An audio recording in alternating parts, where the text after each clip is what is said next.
እኔ እዚህ ቤት 6 ዓመት ሰርቻለሁ 6 ዓመት ሙሉ ስሰራ ግን አንድም ቀን የወር እረፍት ብዬ ጠይቄ እንደማላቅ ታውቃለህ አዎ ልጅ ያውቃለሁ ምን ነው ምን ተፈጠረ ካሌብ ከዚህ ቤት ወጥቼ አየር ስቀበል ደስ እያለው አይደለም ወር ጠብቄ በወር እረፍቴ እንደወጣ ነው የሚፈልገው እኔ ደግሞ በወር የሚሄድበት ዘመድ እንኳን የለኝም ወጥቶ አየር መቀበልን ግን እንድከለከል አልፈልግም አባዬ ማን ይከለከልሽ ካሌብ የምታወራው እውነቷን ነው እኔ ላፋጥጥ አይደለም እዚህ ቁጭ ያልኩት ግን ከዚህ በኋላ የሚያሰጋ ነገር ስለሌለ እንዴት ብትፈቅድልኝ ደስ ይለኛል ከልብሽ ነው ትሁቴ አዎ አባዬ እኔ ሁሉ ጊዜ ዝቅ መደረግ ሰልችቶኛል ትሁቴ ተረጋጊ ትሁት እስካሁን ህግ ስትከተይ ነበር አሁን ግን ማስፈራራት ነው ያልሽው ማስፈራራት ካሌብ ደህና ነገር በገንዘብ መስሎኝ ቀጥራ የምታሰራኝ አዎ እሱ የጠፋሽ መሰለኝ አባዬ እኔ ከዚህ በላይ አልችልም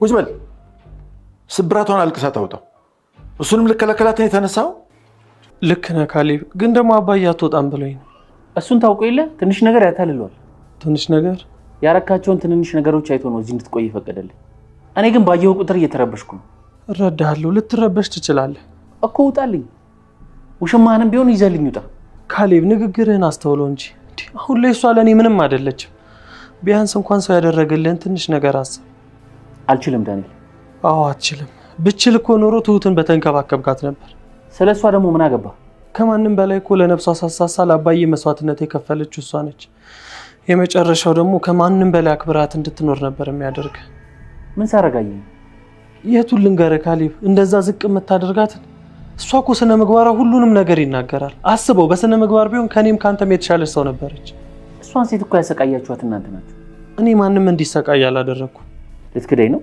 እኔ አልክድም ብዙ ያልሆኑ ስራዎችን ሰርቻለሁ ያም ቢሆን ግን እንዳንተ ምስጋና ቢስ አይደለሁ ወስኛለሁ አባዬ አላስገድድሽም ግን ቢያንስ ተዘጋጅተሽ አትሄጂ ምንም እኮ ዝግጅት አያስፈልገውም 6 ዓመት የወጣች ሴት ታዲያ ወደ ቤቷ ስትመለስ ባዶ እጇን ነው አባዬ እነሱ እኮ እኔን ነው የሚፈልጉት ያው የሚያስፈልግም ነገር ካለ መንገድ ላይ እገዛለሁ ከዚህ በላይ አላስገድድሽም የምትፈልጊውን ገንዘብ ግን አስገባልሻለሁ ለሱ ስጋት አይኑርሽ እሺ አመሰግናለሁ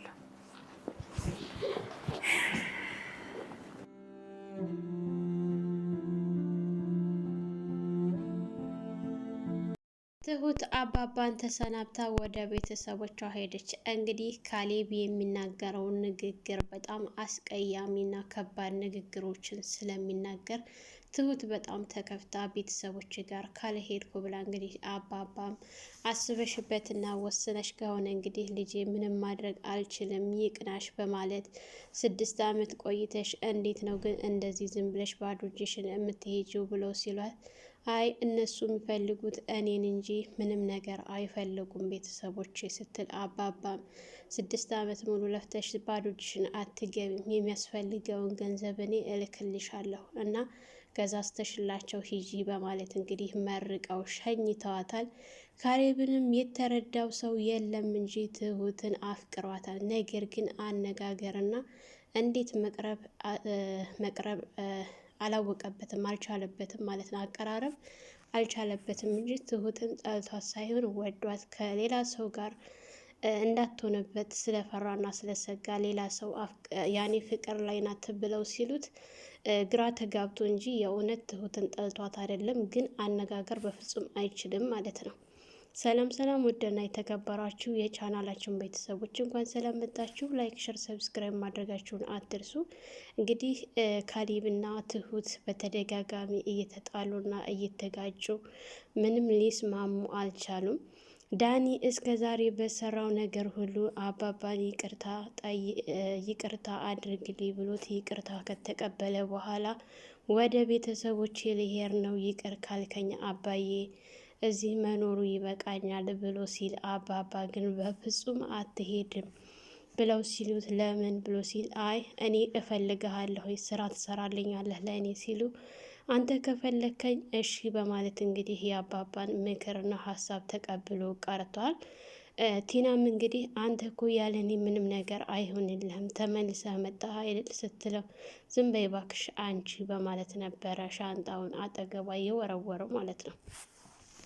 እንግዲህ አባባ ከቤት ሲወጡ ቲና ተከትላቸው አባዬ ቆይ ለምንድን ነው ይቅርታ ማታደርግልኝ ስትለው ቆይ አንቺ ዝም ብለሽ መከታተል ነው እኔን ስራሽ ምናምን ብለው ያው መቀየርሽን በስነ ስርዓት ተለውጠሽ አሳየኝ እንጂ በወሬ አይደለም።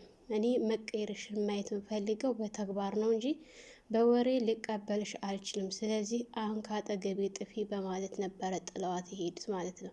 እንግዲህ አባባ ሻይ ቡና ለማለት በሚሄዱ ሰዓት ነገር ግን የቲና ሰውዬ ታሁን በፊት አግቷቸው የነበረው እየተከታተላቸው ነበር። ልክ እሳቸው ገብተው ቁጭ ሲሉ እሱም ያለምንም ፍርሃት አጠገባቸው መጥቶ ቁጭ ሲል ቆይ ማንንም ሳትፈራ ነው እንደልብህ የምትንቀሳቀሰው ብለው ሲሏቸው እንግዲህ ምን ነው ያን በታገትክ ሰዓት እንደዚህ አለፈለፍክም፣ አሁን ውጭ ስትወጣ መለፍለፋ በዛ ሀሳ ብሎ ሲል እኔ እኮ በዚህ እድሜ አንተ እንግዲህ የእስር ቤት መግባት አልፈልግም እንጂ ግንባርህን ብዬ መድፋት አላቃተኝም ነበር ብለው ሲሉ ያችን ሴት ንገራት አለቃትም ምናምን ብሎ ሲል እኔ ስለ እሷና ስለ አንተ አያገባኝም እንደፈለጋችሁ መሆን ትችላላችሁ ብሎ ሲል እንግዲህ አባባ አሁን ካጠገቤ ከፈለኩኝ አግተሃለሁ ብሎ ሲል ሕግ ያለበት አገር ነው። አሁን ካጠገቤ ትጠፋለህ አትጠፋም በማለት ስልካቸውን አንስተው ወደ ፖሊስ ጋር እደውላለሁ ብለው ሲሉ እሱም ከዛ ግድም እልም ነበር ያለው ማለት ነው። እንግዲህ ከእሳቸው ላይ እንደዛ ብሎ ከሄደ በኋላ ቀጥ ብሎ ወደ ቲና ነበረ። ቲና ጋር ከሄደ በኋላ አንገቷን አንቆ ብሩን ታመጫለሽ አታመጭም በማለት ሲያፋጥጣት እባክህን ተወኝ ስትል ቆይ ምን ያክል ነው የምትፈልገው ስትለው የምፈልገው ብር 1 ሚሊዮን ነው። ምክንያቱም በአንቺ ምክንያት እማልወጣው ጣጣ ውስጥ ገብቻለሁ በአንቺ እንዝላልነት። ምክንያቱም እኔና አንተ ብቻ ነን በመካከላችን ማንም የለ ብለሽ፣ ነገር ግን አንቺ ስትመጪ በተደጋጋሚ አንዴ ፍቅረኛሽን አንዴ ምንሽን በማምጣት ችግር ውስጥ ስላስገባሽ ከሀገር መውጣት ስላለብኝ ለንዛ ደግሞ ገንዘብ ያስፈልገኛል እና 1 ሚሊዮን ብር በዚህ በ15 ቀን ውስጥ ካላመጣሽ ሟች ነሽ ብሎ ሲላት እሷን በጣም ደንግጣ ወደ ቤት ነበር የተመለሰችው። እንግዲህ ወደ ቤት ከተመለሰች በኋላ ዳኒን እባክህ እርዳይ ስትለው ዳኒ ምንድን ነው የምችለው ከሆነ ረዳሻለሁ ብሎ ሲላት ያ አጋቹ ሰውዬ እኮ አገኘሁት ብላ ስትለው ዳኒ በጣም ፈርቶና ደንግጦ ነበር። ምን ነው ፈራህ እንዴ ስትለው አዎ ለምን ዋሻለሁ ፈራለሁ፣ ያንን የሰማይ ስባር የሚያክል ሰውዬ እና እኔ ዳኒ ላልፈራው ነው እንዴ? አንቺ እኮ እሱ አጠገብ ስትቆሚ እኮ የትንኝ ያክል ነው የምትታየው፣ እኔም ታንቺ ትንሽ ነው ከፍ ምለው። ስለዚህ ያንን ሰውዬ የምጋፈጥበት አቅም የለኝም እና ልረዳሽ አልችልም ብሎ ሲላት እንግዲህ በጣም ግራ ተጋብታ በሀሳብ የምገዘኝ እርዳይ ስትለው እሱ ምንም ማድረግ አልችልም እኔ ገዛ ሰው ጋር መነካካት አልፈልግም ብሎ ነበረ እሱም የመለሰላት ማለት ነው። እንግዲህ ካሌብ ሲወጣ ሲገባ በተደጋጋሚ ትሁትን እየዘነዛት እንዲሁም ደግሞ በቃ ልክ እንደ መጥፎ ሰው እየሆነባት ይገኛል። እሷም ደግሞ በጣም ሆድ ብሷታል አሁን ሰዓት ላይ ማለት ነው። ኪችን ሄዶ ያልሆነ ነገር ላይ አሁንም በድጋሚ ስራ ብትጨርስ ያለ እነሱ ፍቃድ እንዳትወጣ ድጋሚ ሲያስጠነቅቃት ኪችን ገብቶ በመጀመሪያ ይቅርታ ብሎ ነበር የሄደው። ነገር ግን አባዬ ይቅርታ ጠይቃት ብሎ ከሆነ አትሳሳት፣ እኔ ይቅርታ አድርጌያለሁ፣ ግን ደግሞ አሁንም ቢሆን ስራዬን እስከጨረስኩ ድረስ እንደፈለኩ መውጣት እችላለሁ ስትል አትችይም በማለት ሲከራከሩ አባባ ከውጭ ሲመጡ እሳቸውን ጠብቃ እንግዲህ ሳላ ሁለታቸውም ቁጭ ባሉበት ሰዓት አባዬ ላወራ እፈልጋለሁ በማለት አጠገባቸው ስትሄድ እሺ ቁጭ በይ ልጄ ነበር ያሏት ማለት ነው። ልክ እዛ ከሄደችና ከተቀመጠች በኋላ ካሌብ በጣም ግራ እንዳገባት እኔ 6 ዓመት ሙሉ እዚህ ቤት ስሰራ አንድ ቀን ወጥቼ አላውቅም፣ አንድ ቀንም አየር ተቀብዬ አላውቅም። ካሌብ የሚፈልገው በየወሩ እረፍት እየወሰድኩኝ ያኔ እንድዝናና ነው። እኔ ደግሞ እዚህ ሀገር ምንም ዘመድ የለኝም። 6 ዓመት ሙሉ አንተን በመጠበቅ ተቤት ሳልወጣ ቆይቻለሁ። አሁን ግን ብዙ የታመቀ በውስጤ ስላለ ወደ ውጭ እየወጣሁ አየር እፈልጋለሁ። በአዲስ አየር መቀየር እፈልጋለሁ። ብዙ የሚያሳስቡኝ ነገር አሉና አየር ያስፈልገኛል አባዬ ስትል ትቻያለሽ እኮ ሲላት አይ ካሌብ ከለከለኝ ስትል ካሌብ የምትለው ነገር እውነቷን ነው ብሎ ሲሉ እንግዲህ አባባ አዎ ብሎ ሲል በጣም መጥፎ ቃላት ነበረ አባባ ፊት ራሱ የተናገረው። እንግዲህ ትሁት በጣም ከፍቷት እያለቀሰች ወደ ኪችን ስትሄድ ካሌብ ተነስቶ ሊከተላት ሲል ቁጭ በል ወዴት ነው የምትሄደው? ደግሞ አታልቅሽ ብለህ ልታከላክላት ነው? ቢያንስ አልቅሳ ይወጣላት በማለት እንግዲህ እሱን እንዳይሄድ ከልክለውት በነበሩበት ሰዓት ትንሽ ከተረጋጋች በኋላ ራሳቸው ሄደው ኪችን አናግረዋት ነበረ። አባዬን አሁን የምፈልገው መርቀህ እንድትሸኘኝ ብቻ ነው። እባክህን መርቀህ ሸኝ። ቤተሰቦች ጋር መሄድ እፈልጋለሁ። እኔም እንደ ሰው መቆጠር እፈልጋለሁ። ማንም ሰው ዝቅ እንዲያደርገኝ አልፈልግም። ቤተሰቦች አሉኝ፣ እህቶች አሉኝ፣ አባት እናት አለኝ። ልክ እንዳንተ የሚያከብሩኝ የሚወዱኝ። ስለዚህ እኔም ቤተሰቦች ጋር መቀላቀል ስለምፈልግ አሁን አንተ ደህና ነህ፣ ራስህን መከላከል ትችላለህ፣ መሄድ እፈልጋለሁ ስትል እንግዲህ አባባ ትሁት የፈለግሽውን ማድረግ ትችያለሽ፣ አልቃወምሽም በማለት ወደ ውጭ ወጥተው ነበር።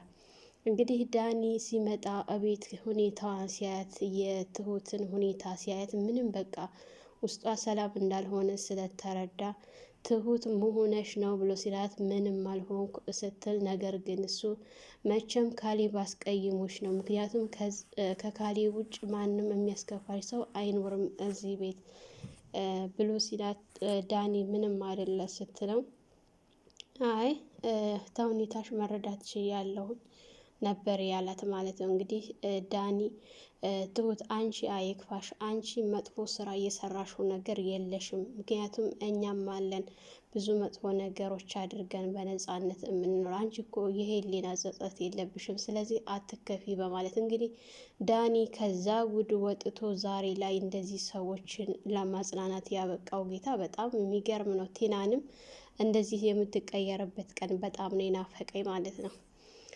እንግዲህ ካሌብ አባባ በጣም ተቆጥተው ከዚህ ቤት ላይ አልፈልግም፣ ይችን ሚስትህን ይዘህልኝ ውጣ ብለው ሲሉት፣ እሱ ግን የምን ሚስት ናት? የወረቀት ናት እንጂ እኔ ከእሷ ጋር ከተለያየሁ ቆይቻለሁ፣ ወረቀቱ ላይ ብቻ ነው ሚስትነቷ ብሎ ሲል፣ አባባ ልክ ነህ፣ አዎ ሚስቱ ስትል በጣም ነበረ ደስ ያላት። እንግዲህ ዳኒ ካሌብ በጣም ተናዶ እና ተበሳጭቶ፣ እኔ እሷ ሚስቴ አይደለችም፣ እንዴት እንደዚህ ትለኛለህ?